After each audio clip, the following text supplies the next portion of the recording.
Hello everyone, कैसे हैं आप सभी लोग का एक बार फिर आपके अपने चैनल में स्वागत। वंदना मेनन। दोस्तों आज हम बात करने वाले हैं जूलॉजी। जी हाँ दोस्तों, जूलॉजी का इसका मैंने टॉप मोस्ट आईएमपी जो फैक्ट था दोस्तों फाइनल, उसका हमने फर्स्ट पार्ट कंप्लीट कर लिया है, जिसमें लगभग हमने 150 से 200 क्वेश्चन कंप्लीट कर लिए। 200 क्वेश्चन मात्र 40 से 45 मिनट का वीडियो है ना दोस्तों। और उसके बाद हम आगे बढ़ रहे हैं। देखिए दोस्तों, ये जो आप लोगों के लिए मैं सीरीज लेकर आया हूँ, ये मोस्ट आईएमपी कक्षा 6 से लेकर 12 तक एनसीईआरटी की बुकें हैं, उनका निचोड़ है। जी हाँ दोस्तों, सारी बुकों का निचोड़ निकाल के इस एक वीडियो में समाहित किया है। जी हाँ दोस्तों, और ऐसे करके मैंने सारे सब्जेक्टों की आप लोगों के लिए पीडीएफ उपलब्ध कराई है ना।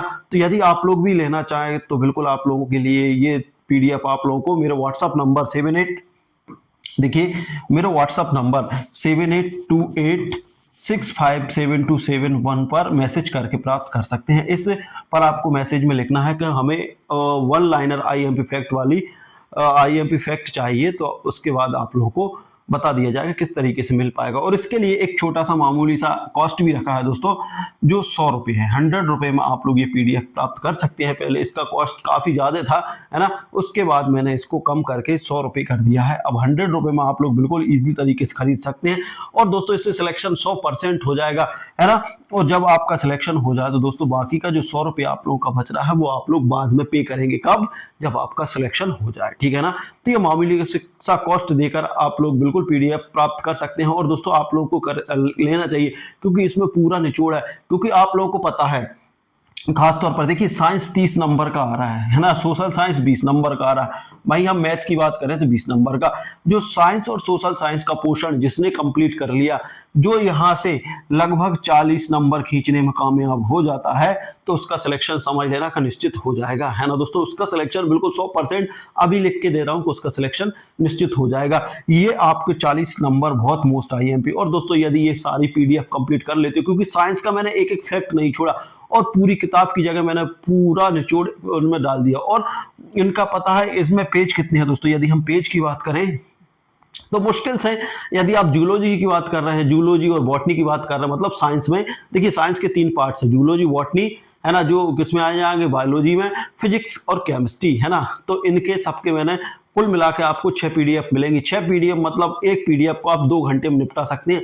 मतलब 6 दूनी 12 घंटे में, मतलब एक दिन मान सकते हैं कि एक दिन में साइंस आपकी खत्म, और दूसरे दिन में आप लोग रिवीजन कर सकते हैं। ऐसे ही आपका किसका रहेगा दोस्तों, हिस्ट्री का रहेगा, मतलब एसएसटी का, सोशल साइंस का रहेगा। ऐसे ही करके आप उसको 2 दिन में उसको खत्म कर सकते हैं। अब हमारे पास मात्र बचे हैं 15 से 20 दिन। आप लोगों का पेपर यदि लास्ट तक जाता है तो मान लीजिए कि 20 दिन, इससे ज्यादा हमारे पास टाइम अब नहीं है। तो मतलब ये समझिए कि यदि आप 3 दिन में, देखिए इस पीडीएफ को 3 दिन में खत्म, 3 दिन में साइंस खत्म कर रहा है और 3 दिन में सोशल साइंस, तो ये हो गया आपका 6 दिन में ये खत्म हो जाएगा, ठीक है ना। वही बात करते हैं हम गणित की। तो देखिए गणित में मैंने आईएमपी फैक्ट उसमें भी ला दिए, है ना। जो आईएमपी फैक्ट है, जहां से फैक्ट वाले क्वेश्चन बनने हैं, वो पीडीएफ भी है इसमें, है ना। तो उसमें यदि उसको खत्म करने में ज्यादा टाइम नहीं लगेगा, मुश्किल से 40-50 पेज हैं, तो मुश्किल से 1 या 2 घंटे उसको लगेंगे, है ना। तो 2 घंटे ये लगेंगे, मतलब, है ना। और 2 घंटे में आप लोग हिंदी कंप्लीट कर सकते हैं। हिंदी का भी बहुत छोटा पैकेट ला दिया मैंने सबका, है ना। तो 2 घंटे, ये 2 घंटे, मतलब एक दिन में आप लोग हिंदी खत्म कर सकते, एक दिन में हिंदी और गणित के फैक्ट खत्म कर सकते हो। प्रैक्टिस के लिए क्वेश्चन को आपको वीडियो देखना पड़ेगा दोस्तों, है ना। मैथ्स के प्रैक्टिस के लिए वीडियो देखना पड़ेगा। और बाकी इंग्लिश की बात करें तो इंग्लिश को भी आप एक दिन में खत्म करते हैं। ऐसे करके यदि हम पूरी इसकी बात करें तो 10 दिन में हमारा पूरा सिलेबस खत्म हो जाएगा। उसके बाद 10 दिन के बाद आप लोग रिवीजन करें। उसके बाद मैं इनके मल्टीपल क्वेश्चन भी लेकर आऊंगा, लेकिन वो आप लोगों के लिए देखिए मैं यहाँ क्लास में नहीं कराऊंगा, क्योंकि आप लोगों को पता है कि क्लास में बहुत टाइम लगता है। वो आप लोगों को पीडीएफ सेंड करूंगा, तो आप लोग खुद से पढ़ के आप लोग आराम से सही कर सकते हैं।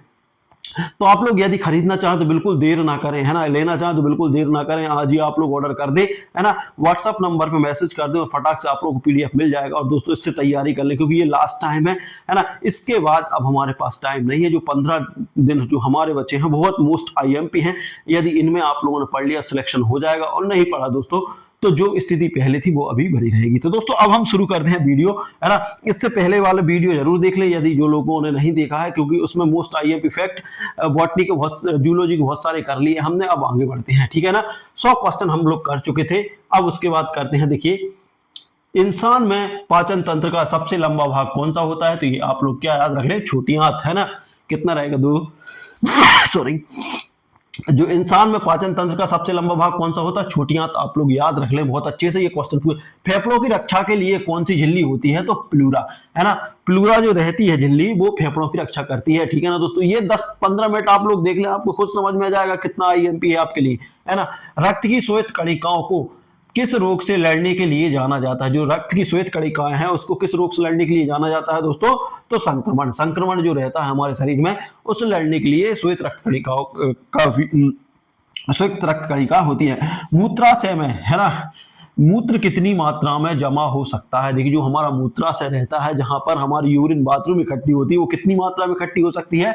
तो 400 से लेके 600 मिलीलीटर, मतलब 1 लीटर के, आधे लीटर के आसपास जमा हो सकती है ना, मिलीलीटर।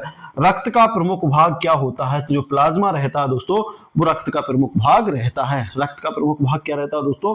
रक्त का प्रमुख भाग रहता है आप लोगों का प्लाज्मा। उसके बाद बात करते हैं दोस्तों मस्तिष्क। देखिए, अगला है मस्तिष्क का कौन सा भाग सोचने और याद रखने के लिए जिम्मेदार है ना। जो मस्तिष्क है उसका कौन सा भाग हमें सोचने और याददाश्त के लिए जिम्मेदार है? तो कौन सा है दोस्तों? Cerebral, cerebral cortex, cerebral cortex या सेरिब्रल कॉर्टेक्स भी आप याद रख सकते हैं। गर्भाशय की दीवार को क्या कहते हैं? जो गर्भाशय की दीवार रहती है उसको क्या बोलते हैं दोस्तों? एंडोमेट्रियम, एंडोमेट्रियम कहा जाता है। जो गर्भाशय रहता है दोस्तों, है ना, महिलाओं में, उसकी दीवार को क्या बोला जाता है? एंडोमेट्रियम बोला जाता है, मेट्रियम बोला जाता है। रक्त का लाल रंग किससे आता है? जो देखिए, रक्त में जो लाल रंग रहता है वो किससे आता है दोस्तों? हीमोग्लोबिन के कारण ही आता है। तभी कई बार क्या होता है कि हमारा हीमोग्लोबिन कम हो जाता है, डॉक्टर कहता है कि आपका हीमोग्लोबिन कम हो गया है तो आप इसको बढ़ाइए, ठीक है ना। तो ये किसके कारण आता है? हीमोग्लोबिन। शुक्राणु और अंडाणु मिलकर क्या बनाते हैं? देखिए, शुक्राणु और अंडाणु मिलकर क्या बनाते हैं दोस्तों? जाइगोट्स, है ना, गर्भ में होता है जो, है ना। शुक्राणु और अंडाणु मिलकर क्या बनाते हैं? जाइगोट बनाते हैं। आप लोग याद रखना। इंसान के शरीर में सबसे तेज तंत्रिका संदेश किस माध्यम से जाता है? देखिए, इंसान के शरीर में सबसे तेज तंत्रिका संदेश किस माध्यम से जाता है? तो ये न्यूरॉन के माध्यम से जाता है, ठीक है ना। किसके माध्यम से जाता है सबसे तेज? तो न्यूरॉन के माध्यम से जाता है। पाचन तंत्र में भोजन कब तरल रूप में बदलता है? जो पाचन तंत्र है, पाचन तंत्र में भोजन कब तरल रूप में बदलता है? तो छोटी आंत में, है ना। छोटी आंत में क्या होता है? जो पाचन तंत्र में भोजन किस में बदल जाता है? तरल रूप में बदल जाता है। मतलब ये तोड़ देता है दोस्तों, सीधी बात ये है ना। उसकी बात करेंगे, फेफड़ों की सतह क्षेत्रफल बढ़ाने के लिए क्या होता है ना। एलिब ओली, जो एलिब ओली है, फेफड़ों की सतह क्षेत्र को बढ़ाने के लिए एलिब ओली, है ना, एलिब ओली क्या होता है? एलिब ओली होता है। मानव शरीर में सबसे बड़ा अंग कौन सा है? तो ये त्वचा है। मानव शरीर का सबसे बड़ा अंग कौन सा है दोस्तों? त्वचा है। उसके बाद बात करते हैं दोस्तों मस्तिष्क के कौन से भाग में संतुलन नियंत्रित होता है ना। देखिए, मस्तिष्क के कौन से भाग में संतुलन और नियंत्रण होता है? तो ये किस में होता है दोस्तों? सेरिबेलम में, सेरिबेलम में होता है, ठीक है ना। मस्तिष्क मणि, जिसको मस्तिष्क मणि भी बोला जा सकता है, सेरिबेलम या मस्तिष्क मणि बोला जाता है। रक्त के श्वेत कणिकाओं को क्या कहा जाता है? जो रक्त की श्वेत कणिकाएं रहती हैं, जो प्रतिरक्षा के लिए जिम्मेदार होती हैं, उसको क्या बोला जाता है दोस्तों? ल्यूकोसाइटस, ल्यूकोसाइटस बोला जाता है। ये क्वेश्चन बिल्कुल पूछे जा सकते हैं। आप श्वेत कणिकाओं तक सीमित हैं, वो पूछ लेंगे इनको क्या कहा जाता है। तो क्या बोला है? ल्यूकोसाइटस कहा जाता है। पाचन तंत्र के कौन से भाग में अधिकांश पाचन एंजाइम क्रिया करते हैं? तो ये किसमें करते हैं दोस्तों? छोटी आंत में करते हैं ये लोग, क्योंकि छोटी आंत में ही पाचन हो जाता है, ठीक है ना। और देखिए, छोटी आंत की लंबाई सबसे अधिक रहती है, लगभग 6 मीटर के आसपास रहती है दोस्तों, है ना। 6 मीटर रहती है छोटी आंत की लंबाई, है ना। जो बड़ी आंत रहती है वो छोटी रहती है, वट मोटी रहती है, ठीक है ना। देखिए, जो बड़ी आंत रहती है वो इस तरीके की रहती है, वो इस तरीके की रहेगी दोस्तों, इस तरीके की। मान लो एक स्ट्रक्चर में आप लोग बता दें ऐसी, जबकि छोटी आंत वो ऐसी ऐसी रहती है ना, ऐसी ऐसी। इसमें बहुत सारी लेयर रहती है, ऐसे ऐसे, ठीक है ना, ऐसी ऐसी। तो ये लगभग 6 मीटर की रहती है। और बड़ी आंत मोटी रहती है, इसलिए उसे बड़ा बोला जाता है। वास्तव में छोटी आंत लंबी आंत होती है, वो रहती है, ठीक है ना।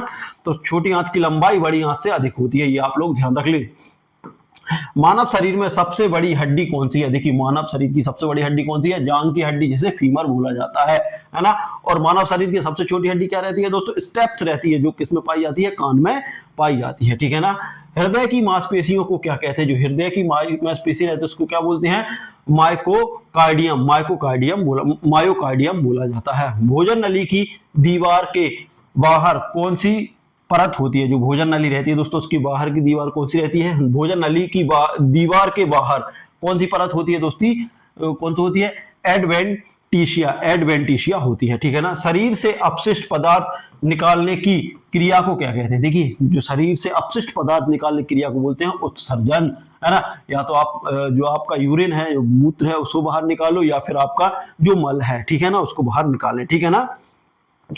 उसके बाद बात करते हैं, अगला है हमारा मस्तिष्क किस प्रकार की कोशिकाओं से बना होता है? तो देखिए तंत्रिका कोशिका, ये क्वेश्चन मोस्ट आईएमपी है, या न्यूरॉन, जैसे तंत्रिका कोशिका और न्यूरॉन बोला जाता है, ठीक है ना। तो तंत्रिका तंत्र किसके माध्यम से सबसे तेज संदेश वहन करता है, मतलब संदेश भेजता है? तो न्यूरॉन के माध्यम से करता है, ये आप लोग ध्यान रखना। मानव में पाचन तंत्र की शुरुआत कहां से होती है? तो दोस्तों कहां से होती है? मुंह से हो जाती है। शरीर में ऑक्सीजन का परिवहन किस अंग द्वारा किया जाता है? तो रक्त द्वारा, है ना, रक्त द्वारा ऑक्सीजन का परिवहन किया जाता है। फेफड़ों के अंदर गैसों के विनिमय के लिए क्या जिम्मेदार होता है? देखिए जो फेफड़े रहते हैं उसमें के अंदर गैसों के विनिमय, मतलब गैसों को ले जाने के लिए, है ना, कौन जिम्मेदार रहता है दोस्तों?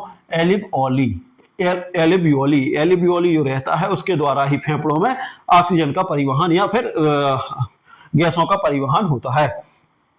रक्त में हीमोग्लोबिन की कमी से कौन सी बीमारी होती है? मोस्ट आईएमपी, तो एनीमिया। एनीमिया किस विटामिन की कमी से होती है? विटामिन ए की कमी से, ठीक है ना। गुर्दे के अंदर रक्त छानने वाली इकाई क्या कहलाती है? देखिए जो गुर्दा रहता है, किडनी रहता है, उसको रक्त छानने वाली इकाई क्या होती है दोस्तों? इसमें नेफ्रॉन होती है, ठीक है ना। नाक से होकर जाने वाली हवा में क्या परिवर्तन होता है? देखिए जो नाक से होकर जाने वाली हवा में क्या परिवर्तन होता है? शुद्धिकरण होता है। गरम और क्या होता है? नम होना, ठीक है ना। जो नाक से होकर जाने वाली जो हवा रहती है उसमें सबसे पहले शुद्धिकरण हो जाएगा दोस्तों, उसके बाद ये गर्म और नरम हो जाएगी, ठीक है ना, गर्म और नम हो जाती है, ठीक है ना। उसके बाद बात करते हैं मानव के शरीर में कुल कितनी हड्डियां होती हैं? तो कुल 206 होती हैं, ठीक है ना। रक्त परिसंचरण का केंद्र कौन सा अंग है? देखिए जो रक्त का परिसंचरण का केंद्र कौन सा अंग है? तो रक्त का जो परिसंचरण रहता है, जहां से पूरे ब्लड बॉडी में रक्त भेजता है, वो क्या रहता है दोस्तों? हृदय, है ना। हृदय के कितने कोष्ठ रहते हैं? 4 कोष्ठ रहते हैं, आप लोग भी याद रखें, ठीक है ना। मस्तिष्क का मुख्य हिस्सा कौन सा है? जो मस्तिष्क है उसका मुख्य हिस्सा कौन सा है दोस्तों? सेरिब्रल कॉर्टेक्स, है ना, सेरिब्रल कॉर्टेक्स। देखिए इसके द्वारा हम जो सेरिब्रल कॉर्टेक्स है, इसके द्वारा हम सोचने और किसी चीज को सोचने और समझने की जो क्षमता होती है वो इसी के द्वारा होती है, सेरेब्रल कॉर्टेक्स। भोजन नली में वल्गम, है ना, या म्यूकस का कार्य क्या है? जो भोजन नली रहती है उसमें वल्गम या म्यूकस का क्या कार्य है? स्लिपरी सतह बनाना। जो स्लिपरी मतलब रहता है फिसलने वाली, जो फिसलने वाली सतह रहती है ना, जिससे कि भोजन नीचे चला जाए, जैसे हमने खाया, है ना, उसके बाद ये निकल के यहाँ से निकलते हैं तो वो इस तरह की सतह बना देता है कि सीधा जाके छोटी आंत तक पहुंच जाए, ठीक है ना। भोजन नली में वल्गम या म्यूकस का कार्य क्या होता है दोस्तों? है ना, स्लिपरी सतह बनाना। स्लिपरी मतलब कि जहां से भोजन आराम से निकले। पाचन में लिपिड का पाचन किस अंग में होता है? तो ये छोटी आंत में होता है दोस्तों, लिपिड का, ठीक है ना। मानव शरीर में रक्त का सामान्य रंग क्या होता है? लाल होता है। मानव शरीर के रक्त का सामान्य रंग कैसा होता है? लाल होता है, ठीक है ना। कौन सा अंग हार्मोन्स और पाचन रस दोनों निकालता है? तो जो अग्नाशय है जो वो हार्मोन्स भी निकालेगा और पाचन रस, है ना, पाचन यही देखिए दोस्तों, प्रोटीन पेप्टीन आदि का पाचन होता है, ठीक है ना। यह मतलब स्रावित होती है यहाँ से, अग्नाशय से, ठीक है ना। तो ये आप लोग याद रखना कि कौन सा अंग जो है हार्मोन्स और पाचन रस, है ना, पाचन रस कौन से? प्रोटीन, विटामिन, है ना, और लिपिड आदि निकलते हैं, वो कहाँ? अग्नाशय से ही निकलते हैं। श्वसन तंत्र के अंत में मौजूद वायु थैली को क्या कहते हैं? ठीक है ना। जो श्वसन तंत्र के अंत में, जो श्वसन तंत्र रहता है उसके अंत में मौजूद वायु थैली, जो मतलब वायु को क्या करती है? शुद्धिकरण करती है और उसको नम बनाती है और दोस्तों उसको गर्म करती है, उसको क्या बोलते हैं? एलिब इयोली बोला जाता है, एलिब इयोली बोला जाता है। मूत्र किस प्रकार का तरल पदार्थ है दोस्तों? अपशिष्ट होता है। ये कैसा है? अपशिष्ट है। कौन सी रक्त वाहिकाएं हृदय से शरीर के अंगों को रक्त पहुंचाती हैं? तो जो धमनियां रहती हैं दोस्तों, जो धमनियां रहती हैं वो क्या करती हैं? हृदय, देखिए हृदय से पूरे शरीर में भेजाती हैं धमनियां। और शिराएं क्या करती हैं? शिराएं पूरे शरीर से जो रक्त रहता है वो हृदय को भेजाती हैं। तो हृदय से देखिए पूरे शरीर में जाना है तो धमनियां भेजाएंगी, है ना। और पूरे शरीर से हृदय तक पहुंचाने का कार्य कौन करता है? शिराएं करती हैं, ठीक है ना। इस हिसाब से हम बोल सकते हैं, देखिए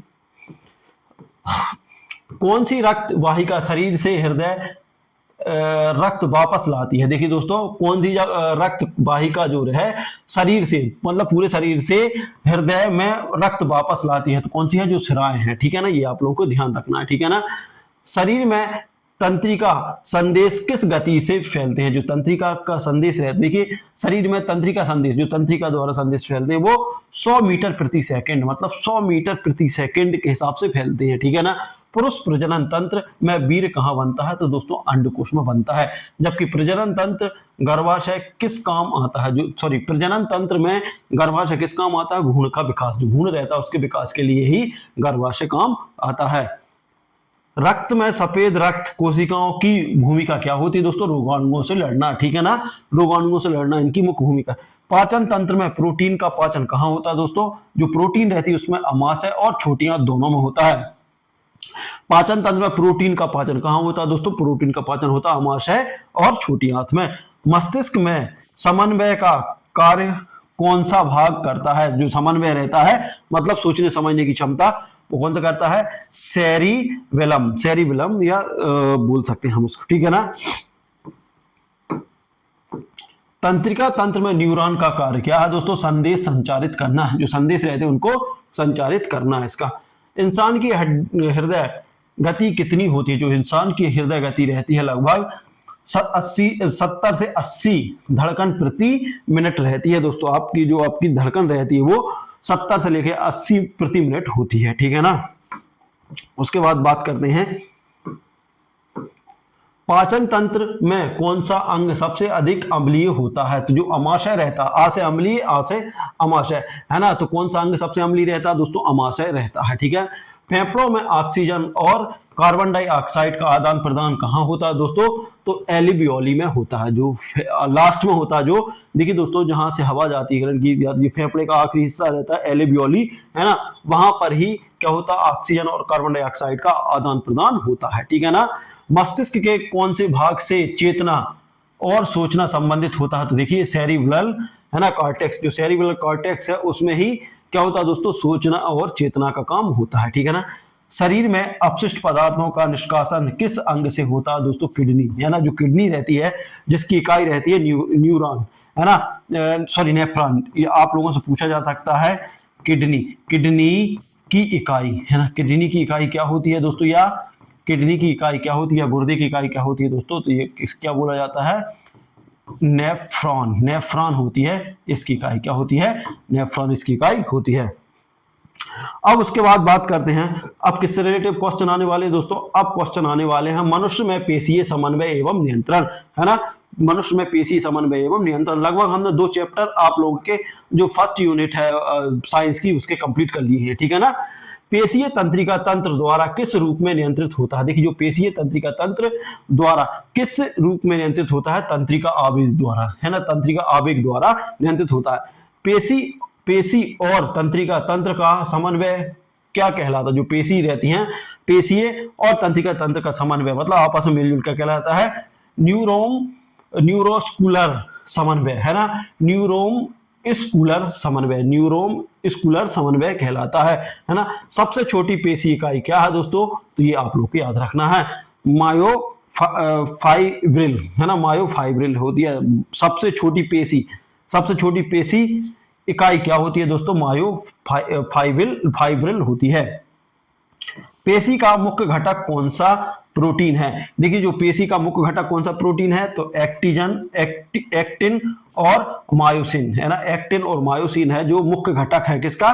प्रोटीन का, ठीक है ना। पेशी का मुख्य घटक कौन सा प्रोटीन है ना। तो पेशी रहती है, उसका मुख्य घटक कौन सा प्रोटीन है? तो एक्टिन और मायोसिन, है ना। तंत्रिका तंत्र किस प्रकार पेशी को नियंत्रित करता है ना। जो तंत्रिका तंत्र रहता है किस प्रकार पेशी को नियंत्रित करता है, तो संकेत द्वारा, संकेतन द्वारा, जो संकेत रहते हैं उसके द्वारा इसको नियंत्रित करता है। कंकाल पेशी किस प्रकार की होती है, जो कंकाल पेशी रहती है वो किस प्रकार, स्वैच्छिक और अनियमित। देखिए जो कंकाल पेशी रहती है, हमारा जो शरीर रहता है वो कैसा रहता है, स्वैच्छिक रहता है। कैसे पता करेंगे, यदि आप लोग को इधर मच्छर काट ले तो अपने आप हाथ इधर पहुंच जाएगा, आप नहीं कहेंगे कि नहीं इधर मच्छर काट रहा है तो हाथ इधर जाए, है ना। यदि हम रात में सोते हैं तो सोते टाइम यदि हमें कोई सुई चुभा दे तो अपने आप हाथ उधर पहुंच जाता है। तो ये कैसे होती है, मतलब स्वैच्छिक होती है, स्वैच्छिक अपनी इच्छा के अनुसार काम करती है। हृदय की पेशी कैसी होती है, ये होती है अनैच्छिक, है ना। और पटल जो देखिए स्वैच्छिक ये कैसी होती है, जो हृदय की पेशी रहती है वो अनैच्छिक रहती है और पटल रहती है, इनकी कोई इच्छा की नहीं कहे। चिकनी पेशी कैसी होती है, जो चिकनी पेशी रहती है वो भी अनैच्छिक और लंबी होती है, अनैच्छिक और लंबी होती है। तो ये पूछा जा सकता है दोस्तों, कुछ चीजें नई हो सकती हैं आप लोगों के लिए। चिकनी पेशी कैसी होती है, अनैच्छिक और लंबी होती हैं।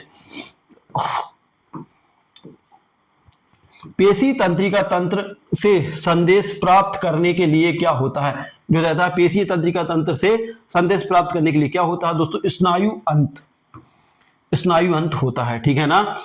पेशी संकुचन किसके कारण होता है, जो पेशियों में संकुचन किसके कारण होता है, मायोसिन और एक्टिन, मायोसिन और एक्टिन क्रिया के द्वारा, ठीक है ना। पेशी समन्वय में मस्तिष्क का मुख्य भाग कौन सा है, तो सेरिब्रल कॉर्टेक्स होता है दोस्तों। पेशी समन्वय में, है ना, मस्तिष्क का मुख्य भाग कौन सा होता है, सेरिब्रल कॉर्टेक्स होता है। रिफ्लेक्स क्रिया किस तंत्रिका तंत्र द्वारा नियंत्रित होती है, स्वायत्ता तंत्रिका तंत्र द्वारा, स्वायत्ता तंत्रिका द्वारा होती है, ठीक है ना। मांसपेशियों की कोशिकाओं को क्या कहते हैं, जो मांसपेशियां रहती हैं ना, मांसपेशी की कोशिकाओं को क्या कहते हैं दोस्तों, मायोसाइट कहते हैं। क्या बोलते हैं, मांसपेशी, है ना, और मासे मायोसाइट, ऐसे याद कर सकते हैं आप लोग, है ना। पेशीय संकुचन के लिए ऊर्जा किस रूप में आवश्यक होती है, तो एटीपी के रूप में, ठीक है ना। जो पेशी रहता है ना, पेशी संकुचन के लिए ऊर्जा किस रूप में आवश्यक होती है दोस्तों, एटीपी के रूप में। पेशी में कैल्शियम आयरन की भूमिका क्या होती है, देखिए जो पेशी रहती है उसमें हमारे कैल्शियम और आयरन की क्या भूमिका रहती है, तो वो आप लोगों को बताना है। क्या हुए, मायोसिन और एक्टिजन से जुड़ता है, जो क्या रहता है, कैल्शियम और आयरन होता है, मायोटिन और एक्टिजन से ये क्या करता है, जुड़ने का कार्य करता है। मांसपेशी की लचक किस प्रोटीन से आती है, तो टाइटिन, ये क्वेश्चन पूछा जा सकता है। जो मांसपेशी रहती है हम अपनी, उसमें लचक किस कारण से आता है दोस्तों, टाइटिन के कारण आता है, ठीक है ना। उसके बाद देखते हैं स्नायु तंत्र और पेशियों के बीच क्या होता है, तो स्नायु मांसपेशी जंक्शन होता है, ठीक है ना। स्नायु तंतु और पेशी के बीच क्या होता है, जो स्नायु तंतु और पेशी रहती है उसके बीच क्या रहता है, स्नायु मांसपेशी जंक्शन होता है, ठीक है ना। पेशी समन्वय में स्पाइनल कॉर्ड की भूमिका क्या है, जो स्पाइनल कॉर्ड रहती है उसकी क्या भूमिका रहती है, रिफ्लेक्स क्रिया नियंत्रित करते हैं, ये क्या करते हैं, रिफ्लेक्स क्रिया को नियंत्रित करते हैं। पेशी थकावट किस कारण होती है, जो पेशी में थकावट किसके कारण होता है, जो होता है लैक्टिक एसिड संचय, जो लैक्टिक एसिड रहता है उसके संचय कारण ही थकावट होती है। और लैक्टिक एसिड कहाँ से प्राप्त होता है दोस्तों, किससे प्राप्त होता है दोस्तों, दूध से प्राप्त होता है, दूध या दूध से बनी सारी चीजों से। पेशी के मुख्य कार्यात्मक इकाई क्या है दोस्तों, ये क्वेश्चन पूछा जा सकता है आपको, सार्कोमेर, मेर, है ना। सार्कोमेर जो है पेशी का मुख्य कार्यात्मक इकाई है, क्वेश्चन आ जाएगा, पेशी के मुख्य कार्यात्मक इकाई क्या है दोस्तों, सार्कोमेर है। मांसपेशी संकुचन की प्रक्रिया को क्या कहते हैं, स्लाइडिंग फिलामेंट सिद्धांत, है ना। जो मांसपेशी संकुचन की क्रिया क्या बोलते हैं दोस्तों, स्लाइडिंग फिलामेंट सिद्धांत बोला जाता है। उसके बाद देखते हैं पेशी का कौन सा भाग संकुचन करता है, तो ये कौन सा करता है दोस्तों, मायोफिलामेंट्स, है ना। जो मायोफिलामेंट रहता है वो पेशियों का संकुचन करता है। संकुचन कौन सा भाग करता है, मायोफिलामेंट, ठीक है ना। पेशी तंत्रिका आवेग कब उत्पन्न होता है, जो पेशी तंत्रिका आवेग कब उत्पन्न होता है, स्नायु आंत में, है ना। कब उत्पन्न होता है दोस्तों, स्नायु आंत में होता है। पेशीय तंत्रिका आंत के संकेत मिलने पर क्या होता है, देखिए दोस्तों जो पेशीय तंत्रिका आंत जो रहती है, अंत जो रहती है, जिसे आंत बोला जाता है, अंत लिखा है, मिस्प्रिंट है, है ना, से संकेत मिलने पर क्या होता है दोस्तों, संवेदनशीलता बढ़ती है ना, संवेदनशीलता क्या हो जाती है दोस्तों, बढ़ जाती है। पेशी का कौन सा भाग कोशिका का केंद्र होता है, देखिए जो पेशी रहती है, पेशी का कौन सा भाग कोशिका का केंद्र रहता है दोस्तों, सार्कोप्लाज्मिक, है ना, सार्कोप्लाज्मिक रेटिकुलम, जो सार्कोप्लाज्मिक रेटिकुलम रहता है वो किसका, पेशिका का मुख्य केंद्र, कोशिका का केंद्र होता है, ठीक है ना, ये आप लोगों को याद रखना है, ठीक है ना। तंत्रिका से पेशी तक संदेश भेजने वाली रासायनिक पदार्थ क्या है, देखिए जो तंत्रिका से पेशी तक जो संदेश भेजने वाली रासायनिक पदार्थ क्या है दोस्तों, न्यूरो ट्रांसमीटर, जो न्यूरो ट्रांसमीटर रहता है उसके द्वारा तंत्रिका से पेशी तक संदेश भेजा जाता है, ठीक है ना। पेशी थकावट के बाद पुनः ऊर्जा किससे प्राप्त होती है, देखिए दोस्तों जब पेशी में थकावट हो जाती है तो उसके बाद पुनः ऊर्जा कहां से प्राप्त होती है, एटीपी, जो एटीपी रहते हैं जो ऊर्जा के रूप में संचित हो जाते हैं, फिर उनमें दोबारा संश्लेषण होने लगता है, मतलब टूटने लगते हैं, ठीक है ना। तो एटीपी, जैसे कि मान लीजिए हमने व्रत रख लेते हैं तो देखिए हमारी बॉडी को खाना नहीं मिलता, तो उस टाइम क्या होता है, जब बॉडी को आवश्यकता पड़ती है तो जो एटीपी को फिर पुनः संश्लेषण कर देता है, जिससे ऊर्जा मिलती है हमारी बॉडी को, ठीक है। पेशी का रंग किससे प्रभावित होता है, जो पेशी का रंग जो रहता है किसके द्वारा प्रभावित होता है, मायोग्लोबिन के द्वारा, है ना। एक हीमोग्लोबिन होता है, देखिए जो हीमोग्लोबिन रहता है वो रक्त में लाल रंग का कारक होता है ना। जो मायोग्लोबिन रहता है उसके द्वारा पेशी का रंग प्रभावित होता है, ठीक है ना, याद रखना। चिकनी पेशी किस अंग में पाई जाती है, जो चिकनी पेशी पाई जाती है वो आंतों की दीवार में, जो आंतें रहती है अपनी उसमें दीवार में कौन सी पेशी पाई जाती है, चिकनी पेशी पाई जाती है। कंकाल पेशी की विशेषता क्या होती है, देखिए जो कंकाल पेशी है वो स्वैच्छिक होती हैं, स्वैच्छिक नियंत्रण, मतलब अपनी इच्छा के अनुसार नियंत्रण होता है, आपकी इच्छा से कुछ नहीं होता, ठीक है ना। उसके बाद देखते हैं पेशी तंत्रिका आंत में सिग्नल ट्रांसमिशन कैसे होता है, जो पेशीय तंत्रिका जो आंत रहती है उसमें सिग्नल ट्रांसमिशन कैसे होता है दोस्तों, केमिकल न्यूरो ट्रांसमिशन द्वारा, जो केमिकल न्यूरो ट्रांसमिशन द्वारा होता है। मांसपेशी में एटीपी का प्रमुख स्रोत क्या है, सेलुलर श्वसन, जो सेलुलर श्वसन रहता है वो उसका मुख्य स्रोत होता है। स्नायु मांसपेशी जंक्शन क्या करता है, संदेश का संचार, ठीक है ना, जो स्नायु मांसपेशी जंक्शन रहता है वो क्या करता है दोस्तों, संदेश का संचार करता है। पेशीय का क्या काम होता है, जो पेशीय रहते हैं उसका क्या काम होता है, शरीर के अंगों को गति देना, जो पेशी रहती है हमारी, है ना, उसके शरीर को क्या करता है, गति देना, इसका मुख्य कार्य होता है। पेशी का संकुचन अनैच्छिक होता है तो वह किस प्रकार की पेशी है, ठीक है ना। देखिए जो पेशी का संकुचन मतलब ऊपर नीचे होना है ना, संकुचन ऐसे ऐसे होना है ना, फूलना और बंद होना होता है, तो वह किस प्रकार की पेशी है दोस्तों, चिकनी या हृदय पेशी, चिकनी या फिर हृदय पेशी है, ठीक है ना, ये आप लोगों को ध्यान रखना है। पेशी का संकुचन स्वैच्छिक होता है तो वह किस प्रकार की पेशी है, कंकाल पेशी। देखिए कंकाल जो पेशी रहती है वो स्वैच्छिक रहती है ना, वही अनैच्छिक जो पेशी रहती है मतलब इच्छा के अनुसार काम नहीं करती है ना, वो चिकनी या हृदय की पेशी होती है, ठीक है ना। चिकनी पेशी कहाँ पाई जाती है, तो हमारे शरीरों की जो आंत रहती है, हमारी बॉडी की आंत रहती है उसमें पाई जाती है, ठीक है, ये आप लोगों को याद रखना है। न्यूरोट्रांसमीटर का उदाहरण क्या है, जो न्यूरोट्रांसमीटर है उसका उदाहरण क्या है, एसिटाइल कोलाइन, देखिए एसिटाइल कोलाइन, आप लोग पढ़ ले, एसिटाइल कोलाइन से बोला जाता है, ठीक है ना। मांसपेशियों में एटीपी का प्रयोग किस कार्य में होता है, जो मांसपेशी रहती है उसके एटीपी कार्य किस कार्य में होता है, मायोसिन हेड का एक्टिजन पर फिसलना, जो मायोसिन है ना, मायोसिन हेड का एक्टिजन पर फिसलना। पेशी समन्वय में मेरुदंड की भूमिका क्या है, जो पेशी समन्वय रहता है उसमें मेरुदंड की क्या भूमिका रहती है दोस्तों, तंत्रिका संदेशों का मार्ग, जो तंत्रिका संदेश रहते हैं उसका मार्ग रहता है। पेशी थकावट को किस नाम से जाना जाता है, मांसपेशीय थकावट, थकान, है ना, पेशी जो थकावट, जब पेशी थकावट को किस नाम से जाना जाता है दोस्तों, मांसपेशी थकान के नाम से। पेशी में संकुचन की शुरुआत किससे होती है, जो पेशी रहती है उसमें संकुचन की शुरुआत किससे होती है, तंत्रिका आवेश, है ना, तंत्रिका आवेग से होती है, ठीक है ना।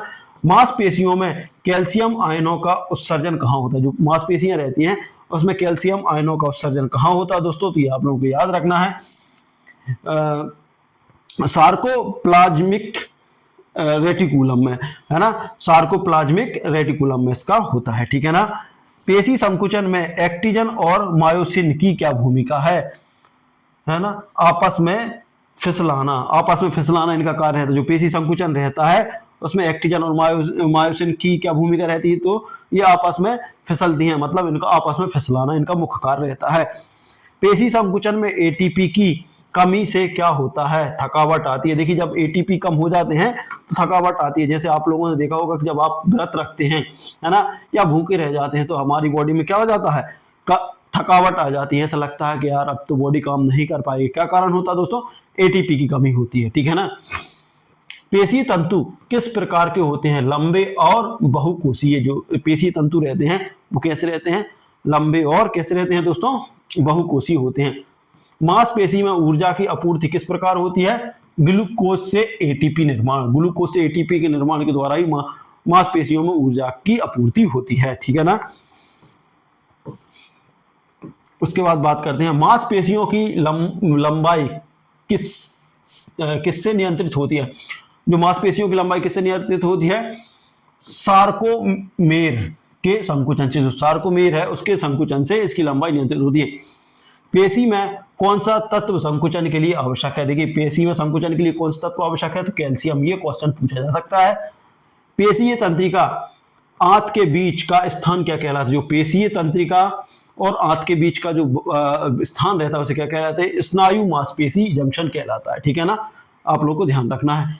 पेशीय तंत्रिका आंत में कौन सी रसायन उत्सर्जित होती है। जो पेशी, देखिए पेशीय तंत्रिका आंत में कौन सी रसायन उत्सर्जित होती है दोस्तों, न्यूरोट्रांसमीटर इसमें उत्सर्जित होता है, ठीक है ना। पेशीय संकुचन की शुरुआत किसके द्वारा होती है, तो तंत्रिका आवेग द्वारा। ये हमने अभी भी देखा था, है ना।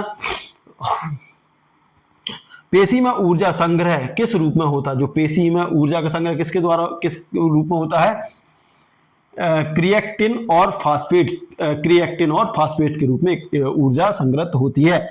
पेशी समन्वय में मस्तिष्क के किस भाग की प्रमुख भूमिका होती है, तो मस्तिष्क मणि या फिर सेरिबेलम, ठीक है ना। सेरिबेलम जैसे हम बोलते हैं, जो मस्तिष्क को नियंत्रित करता है, ठीक है ना, इसके द्वारा।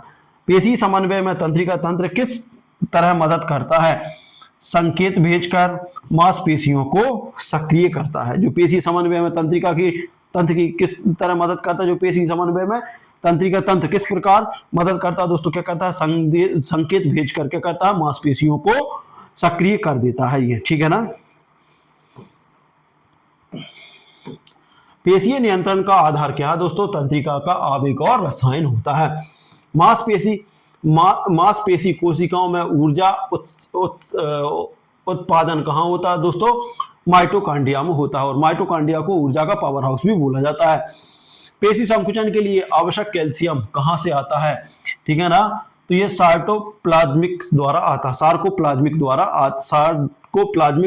रेटिकुलम से आता है, ठीक है ना। पेशी संकुचन के लिए आवश्यक कैल्शियम कहाँ से आता है दोस्तों, सार्कोप्लाज्मिक रेटिकुलम से आता है। तो देखिए आप याद रखने, पेशी संकुचन के लिए क्या आवश्यक होता है, कैल्शियम आवश्यक होता है। पेशीय थकावट का मुख्य कारण क्या होता है, एटीपी की कमी और लैक्टिक एसिड का जमा होना। देखिए एटीपी की कमी भी होती है तब भी थकावट हो जाती है, और लैक्टिक एसिड जमा हो जाता है तब भी थकावट होती है। पेशीय नियंत्रण में मुख्य तंत्रिका केंद्र कहाँ स्थित होता है, तो ये मस्तिष्क में होता है, ठीक है ना।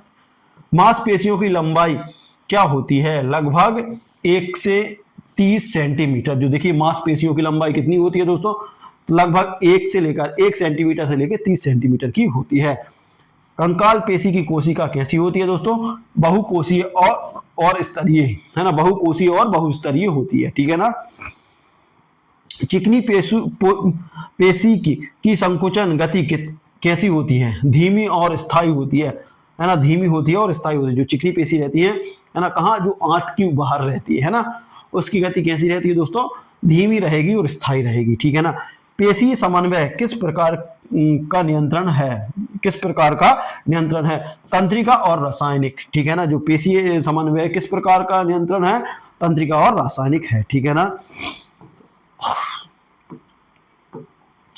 पेशी समन्वय किस प्रकार का नियंत्रण है, तंत्रिका और रसायन है दोस्तों। पेशी तंत्रिका आंत में क्या निकलता है, न्यूरोमीटर निकलता है। जो पेशीय तंत्रिका आंत रहती है उसमें क्या निकलता है, न्यूरोमीटर।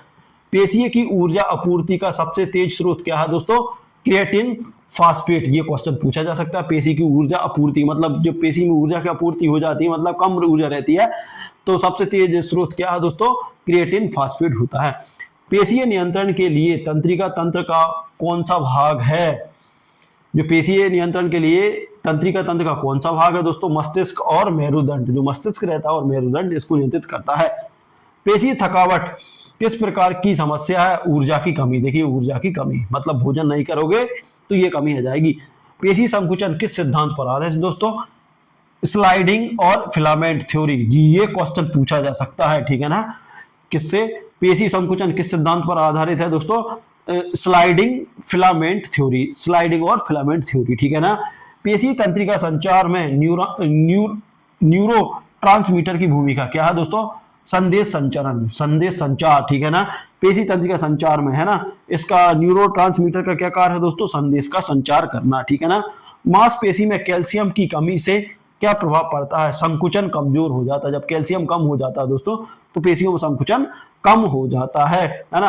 और फिर जब पेशियों में संकुचन कम हो जाएगा तो बहुत दिक्कत होती है ना।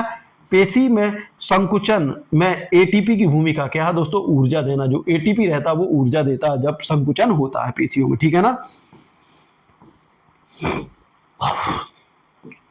पेशी का कौन सा प्रकार रक्त वाहिकाओं में पाया जाता है दोस्तों, चिकनी पेशी, है ना। जो चिकनी पेशी रहती है, पेशी का कौन सा प्रकार रक्त वाहिकाओं में पाया जाता है दोस्तों, चिकनी पेशी, ठीक है ना। पेशी की सबसे छोटी इकाई क्या है दोस्तों, ये आप लोगों ने देख ही लिया, सार्कोमेर है, सार्कोमेर है। पेशी समन्वय में कौन सी कोशिका मुख्य भूमिका निभाती है, तो न्यूरॉन, है ना। जो न्यूरॉन रहता है वो मुख्य भूमिका निभाता है, ठीक है ना। पेशीय संकुचन किस प्रकार की ऊर्जा का उपयोग करता है, रासायनिक ऊर्जा मतलब एटीपी का उपयोग करता है, ठीक है ना, जो रसायनों से प्राप्त होती है। पेशीय नियंत्रण में कौन सी रसायन सबसे महत्वपूर्ण है दोस्तों, कैल्शियम और आयरन। कैल्शियम और आयरन इसकी मुख्य भूमिका होती है संकुचन के लिए। पेशी की, देखिए पेशीय की कोशिका कितनी लंबी होती है, तो ये अपन ने देख लिया, 1 से लेकर 40 सेंटीमीटर होती, मिलीमीटर होती है। पेशी तंत्रिका तंतु किस प्रकार का होता है, जो पेशी की तंत्रिका तंतु किस प्रकार का होता है, संवेदी और प्रेरक दोनों, संवेदी और प्रेरक दोनों होता है। जो पेशी का तंत्रिका तंतु किस प्रकार का होता है दोस्तों, संवेदी और प्रेरक दोनों होता है। पेशी के संकुचन के लिए आवश्यक प्रोटीन कौन सा है दोस्तों, मायोसिन और एक्टिजन, ये भी हमने देख लिया। जो पेशी संकुचन के लिए आवश्यक प्रोटीन कौन सा दोस्तों, मायोसिन और एक्टिजन, ठीक है ना। और संकुचन के लिए सबसे महत्वपूर्ण रसायन कौन सा है दोस्तों, तो रसायन से कंफ्यूज नहीं होना, कैल्शियम और आयरन रसायन ये आवश्यक होते हैं। जबकि आवश्यक प्रोटीन कौन सा होता है दोस्तों, प्रोटीन मायोसिन और एक्टिजन, है ना, ये दोनों प्रोटीन है। और कैल्शियम आयन क्या है दोस्तों, रसायन है, ठीक है ना। तो प्रोटीन अलग रहती है और रसायन अलग रहती है। पेशी संकुचन की शुरुआत कहां से होती है, तंत्रिका आंत से सिग्नल मिलने पर। देखिए जब तंत्रिका आंत से सिग्नल मिलते हैं तो पेशी संकुचन होने लगती है, ठीक है ना। पेशी समन्वय के लिए कौन सा तंत्रिका तंत्र जिम्मेदार है, केंद्रीय तंत्रिका तंत्र। जो केंद्र का तंत्रिका तंत्र है वो जिम्मेदार होता है। पेशी की कोशिका झिल्ली क्या कहलाती है, सार्कोलेमा, है ना, सार्कोलेमा कहलाती है। याद रख लेना, पेशी की कोशिका झिल्ली क्या कहलाती है, सार्कोलेमा कहलाती है। पेशी में ऊर्जा का भंडार किस रूप में होता है, जो पेशी रहते हैं उसमें ऊर्जा का भंडार किस रूप में होता है, ग्लाइकोजन, ग्लाइकोजन के रूप में ऊर्जा का भंडार होता है। पेशी नियंत्रण में मस्तिष्क का कौन सा भाग सक्रिय होता है, सेरिब्रल कॉर्टेक्स, सेरिब्रल कॉर्टेक्स। देखिए पेशी नियंत्रण में मस्तिष्क का कौन सा भाग सक्रिय रहता है, सेरिब्रल कॉर्टेक्स। और इसको ही सोचने समझने की क्षमता वाला भी कहा जाता है। देखिए हमारे बॉडी में सोचने समझने की क्षमता है तो जो सेरिब्रल कॉर्टेक्स है उसके कारण ही है दोस्तों, ठीक है ना। पेशी की सबसे छोटी कार्यात्मक इकाई क्या है दोस्तों, सार्कोमेर, सार्कोमेर है, ठीक है ना। पेशी संकुचन में कौन सा आयन आवश्यक है दोस्तों, कैल्शियम। जो कैल्शियम रहता है उस वो आयन मुख्य है, ठीक है ना। पेशी के संकुचन के लिए कौन सा प्रोटीन फिसलता है, तो मायोसिन, ठीक है ना।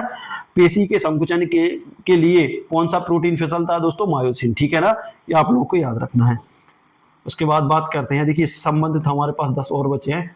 पेशी नियंत्रण में न्यूरॉन किस प्रकार का होता है दोस्तों? मोटर न्यूरॉन होता है। जो पेशी नियंत्रण में न्यूरॉन किस प्रकार का होता है दोस्तों? तो मोटर न्यूरॉन होता है। पेशी थकावट में क्या बढ़ता है? लैक्टिक एसिड बढ़ जाता है दोस्तों, और एटीपी कम हो जाते हैं, ऊर्जा स्तर कम हो जाता है।